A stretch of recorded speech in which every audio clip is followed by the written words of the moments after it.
जय भोलेनाथ। अब सुने आगे की कथा। ब्रह्मा जी बोले, नारद, सभी देवता तारकासुर के डर के कारण मारे मारे इधर उधर भटक रहे थे। इंद्र ने सभी देवताओं को मेरे पास आने की सलाह दी। तब सभी देवता मेरे पास आए और मुझे हाथ जोड़कर प्रणाम किया और मेरी अनेकों प्रकार से स्तुति करने लगे। अपना दुख दर्द बताते हुए देवता कहने लगे कि हे विधाता, हे ब्रह्मा जी, आपने ही तारकासुर को अभय का वरदान दिया है। तभी से तारक त्रिलोकों को जीतकर अभिमानी होता जा रहा है। उसने लोगों को डरा धमकाकर उन्हें अपने अधीन कर लिया है। तारक ने स्वर्ग पर भी अपना अधिकार स्थापित कर लिया है और हम सभी को स्वर्ग से निकाल दिया है। उसने इंद्र के सिंहासन पर भी अपना अधिकार कर लिया है। अब उसके आदेश से उसके असुर हमारे प्राणों के प्यासे बनकर हमें ढूंढ रहे हैं। तभी हम अपने प्राणों की रक्षा के लिए आपकी शरण में आए हैं। हे प्रभु, हमारे दुखों को दूर कीजिए। देवताओं के कष्टों को सुनकर मुझे बड़ा दुख हुआ। मैंने उनसे कहा, मैं इस संबंध में कुछ भी नहीं कर सकता, क्योंकि तारकासुर के घोर तप से प्रसन्न होकर ही मैंने उसे अतुल्य बलशाली होने का वर दिया था। परंतु उसने अपने वरदान का गलत उपयोग किया है, देवताओं और मनुष्यों को प्रताड़ित किया है और उनकी संपत्तियों पर जबरदस्ती अपना अधिकार कर लिया है। इसीलिए आप सभी इस बात से अब निश्चिंत रहिए कि एक दिन तारकासुर का विनाश अवश्य ही होगा। लेकिन इस समय हम विवश हैं। इस समय तारक को मैं, विष्णु जी और शिव जी, हम तीनों में से कोई भी नहीं मार सकता, क्योंकि उसने मुझसे वरदान प्राप्त किया है कि उसका वध केवल भगवान शिव का पुत्र ही कर सकता है। इसीलिए तुम सबको शिव जी के विवाह के बाद उनके पिता बनने की प्रतीक्षा करनी होगी। प्रतीक्षा के अलावा अन्य कोई उपाय संभव नहीं है। यह सुनकर इंद्र सहित सभी देवता असमंजस में पड़ गए तथा पूछने लगे कि प्रभु महादेव जी की प्रिय पत्नी सती ने तो अपना शरीर योगा अग्नि में नष्ट कर दिया है। अब वे कैसे और किससे विवाह करेंगे और यह कैसे संभव होगा? तब मैंने उन्हें बताया कि प्रजापति दक्ष की पुत्री और त्रिलोकीनाथ भगवान शिव की प्राण वल्लभा सती हिमालय पत्नी मैना के गर्भ से जन्म लेकर बड़ी हो गई हैं। उनका नाम पार्वती है। पार्वती ही भगवान शिव की पत्नी बनने का गौरव प्राप्त करेंगी। इसीलिए अब तुम सब भगवान शिव के पास जाकर उन्हें विवाह के लिए राजी करो। शिव पार्वती का पुत्र ही तुम्हें तारकासुर के भय से मुक्त करा सकता है। इसीलिए तुम भगवान शिव से प्रार्थना करो कि वे पार्वती के साथ विवाह करने के लिए राजी हो जाएं। इस बात को अच्छे से जान लो कि शिव पुत्र ही तुम्हारा उद्धार कर सकता है।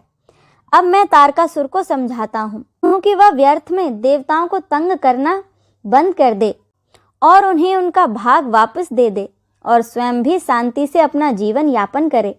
यह कहकर मैंने इंद्र व अन्य देवताओं को वहां से विदा किया। इसके बाद मैं स्वयं तारकासुर को समझाने के लिए उसके पास गया। तारकासुर ने मुझे देखकर मुझे प्रणाम किया और मेरी स्तुति एवं वंदना करने लगा। मैंने तारकासुर से कहा कि हे पुत्र तारक, मैंने तुम्हारी भक्ति भाव से की गई तपस्या से प्रसन्न होकर तुम्हें मनोवांछित वर प्रदान किए थे। वे वरदान मैंने खुशी से तुम्हारी बेहतरी के लिए दिए थे, परंतु तुम उन वरदानों का गलत उपयोग कर रहे हो। वर प्राप्त करने के बाद तुम अपनी सीमाओं को भूल गए हो। अभिमान के नशे में चूर होकर तुम्हें यह भी याद नहीं रहा कि देवता सर्वथा पूजनीय और वंदनीय होते हैं। तुमने उन्हें भी कष्ट पहुंचाया है, साथ ही उन्हें स्वर्ग से निकालकर बेघर कर दिया है। तुम्हारे सशस्त्र सैनिक अभी भी देवताओं को मारने के लिए उन्हें ढूंढ रहे हैं। तारकासुर, स्वर्ग पर सिर्फ देवताओं का ही अधिकार है। वहां से उन्हें निकालने की तुम्हारी हिम्मत कैसे हुई? स्वर्ग का राज्य छोड़कर वापस पृथ्वी पर लौट जाओ, वहीं पर शासन करो, यही मेरी आज्ञा है। तारकासुर को यह आदेश देकर मैं वहां से वापस लौट आया। इसके बाद तारकासुर ने मेरी बात का सम्मान करते हुए स्वर्ग का राज्य छोड़ दिया। वह पृथ्वी पर आकर शौनित नाम नगर पर शासन करने लगा।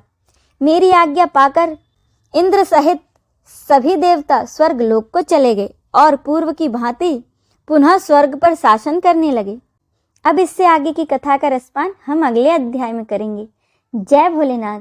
अब सुने श्री रुद्राष्टकम।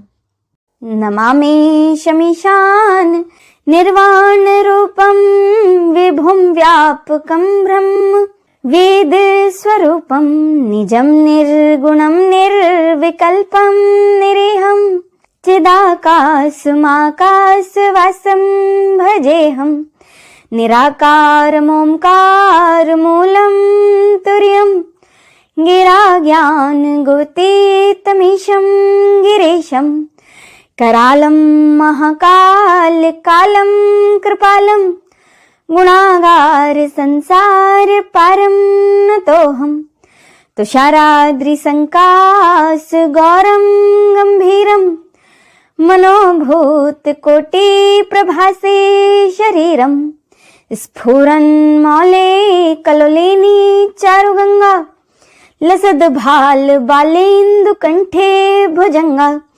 चलत्कुंडलं भ्रो सुनेत्रं विशालं प्रसन्नाननं नीलकंठं दयालं मृगाधीश चर्मांबरं मुंडमालं प्रियं शंकरं सर्वनाथं भजामि प्रचंडं प्रकष्टं प्रगल्भं परेशं खंड अजं भानुकोटि प्रकाशं त्रयशूल निर्मूलनं शूलपाणिं भजेऽहं भवानीपतिं भाव्यगम्यं कलातीत कल्याण कल्पान्तकारी सदा सज्जनानन्ददाता पुरारी चिदानंद संदोह मोह पहारी प्रसीद प्रसीद प्रभु मन्मथारी न यावदुमानाथ पादारविन्दं भजन्ति लोके परेवा नराणं वतावत् सुखं शान्ति संतापनाशं प्रसीद प्रभो सर्वभूतादिवासं न जानामि योगं जपं नीव पूजां नतोऽहं सदा सर्वदा सम्भुतुभ्यं जराजन्म दुःखोगतातप्यमानं प्रभो पाहि आपन मामेश शंभो रुद्राष्टकमिदं प्रोक्तं विप्रेण हरतोषे ये पठन्ति नरा भक्त्या तेषां शंभु प्रसदति इति श्री रुद्राष्टकम संपूर्णम। चलिए अब हम सब मिलकर शिव चालीसा का पाठ करें।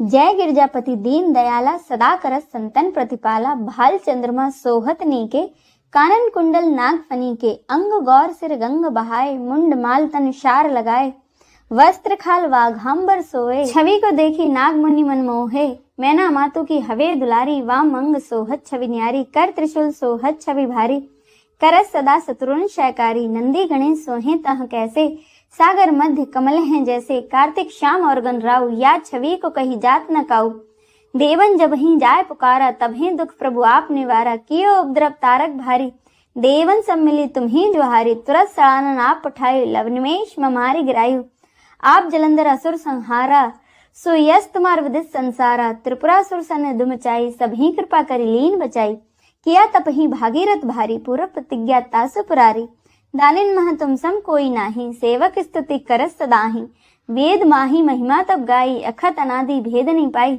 प्रकटी उदधि मथनते ज्वाला जरस सुरासुर भय विहाला कीन दया ता करी सहाई नीलकंठ तब नाम कहाई पूजन रामचंद्र जब कीन्हा जीत के लंक भीषण दीन्हा सहस कमल में हो रहे धारी कीन्ह परीक्षा तभी पुरारी एक कमल प्रभु राखे जोई कमल नैन पूजन चह सोई कठिन भक्ति देखी प्रभु शंकर भय प्रसन्न दिए इच्छित वर जय जय जय अनंत अविनाशी करत कृपा सबके घटवासी दुष्ट सकल नित मोहि सतावे भ्रमत रहूं मोय चैन न आवे त्राहि त्राहि मैं नाथ पुकारो यही अवसर मोहि आन उबारो ले त्रिशूल शत्रुन को मारो संकट ते मोहि आन उबारो मात पिता भ्राता सब होई संकट में पूछत नहीं कोई स्वामी एक है आस तुम्हारी आय और मम संकट भारी धन निर्धन को देश सदाही जो कोई जांचे सो फल पाही अस्तित्व विधि करो तुम्हारी शंभु ना तब चूक हमारे शंकर हो संकट के नाशन विघ्न विनाशन मंगल कारण योगी यति मुनि ध्यान लगावे नारद सारद शीस नवावे नमो नमो जय नमः शिवाय सुर ब्रह्मादिक पार न पाए जो यह पाठ करे मन लाई तापर होते हैं शंभु सहाय ऋणिया जो कोई हो अधिकारी पाठ करे सो पावन हारी पुत्र होन कर इच्छा कोई निश्चय से प्रसाद ते होई पंडित त्रदशी को लावे ध्यान पूर्वक होम करावे त्रयोदशी व्रत करे हमेशा, तन नहीं ताके रहे कलेसा। धूप दीप निवेद्य चढ़ावे, शंकर सम्मुख पाठ सुनावे। जन जन के पाप नसावे, अंत धाम शिवपुर में पावे। कहत अयोध्या आस तुम्हारी, जानी सकल दुख हरू हमारे। नित्य नेम कर पाठ करो 40, तुम मेरी मनोकामना पूर्ण करो जगदीश। इति श्री शिव चालीसा संपूर्णम। आइए हम सब मिलकर भगवान शिव की आरती करें। ओम जय शिव ओमकारा, प्रभु हरि शिव ओमकारा। ब्रह्मा विष्णु सदा शिव, ब्रह्मा विष्णु सदा शिव। अर्धांगी धारा, ओम जय शिव ओमकारा। एकानन चतुरानन पंचानन राजे, शिव पंचानन राजे।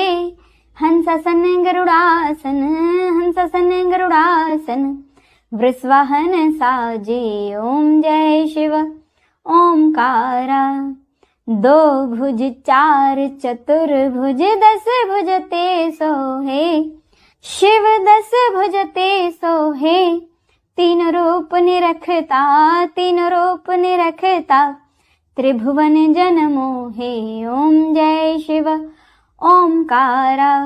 अक्षमाला वनमाला, मुंडमाला धारी, शिव मुंडमाला धारी। चंदन मृगमद चंदा, चंदन मृगमद चंदा। भाले शशिधारी, ओम जय शिव ओमकारा। श्वेतांबर पीतांबर वाघांबर अंगे, शिव वाघांबर अंगे। सनकादिक ब्रह्मादिक, सनकादिक ब्रह्मादिक। भूतादिक संगे, ओम जय शिव ओमकारा। करके मध्य कमंडल, चक्र त्रिशूल धरता। शिव चक्र त्रिशूल धरता। जग करता दुख हरता, जग करता दुख हरता। जग पालन करता, ओम जय शिव ओमकारा। ब्रह्मा विष्णु सदा शिव, जानत अविवेका। शिव जानत अविवेका। प्रणवाक्षर के मध्य, प्रणवाक्षर के मध्य। ये तीनों एका, ओम जय शिव ओमकारा। त्रिगुण स्वामी जी की आरती, जो कोई नर गावे। शिव जो कोई नर गावे। कहत शिवानंद स्वामी, कहत शिवानंद स्वामी। सुख संपत्ति पावे, ओम जय शिव ओमकारा। ओम जय शिव ओमकारा। प्रभु हरि शिव ओमकारा। ब्रह्म विष्णु सदा शिव, ब्रह्म विष्णु सदा शिव। अर्धांगी धारा, ओम जय शिव ओमकारा। ओम जय शिव ओमकारा। हर हर महादेव।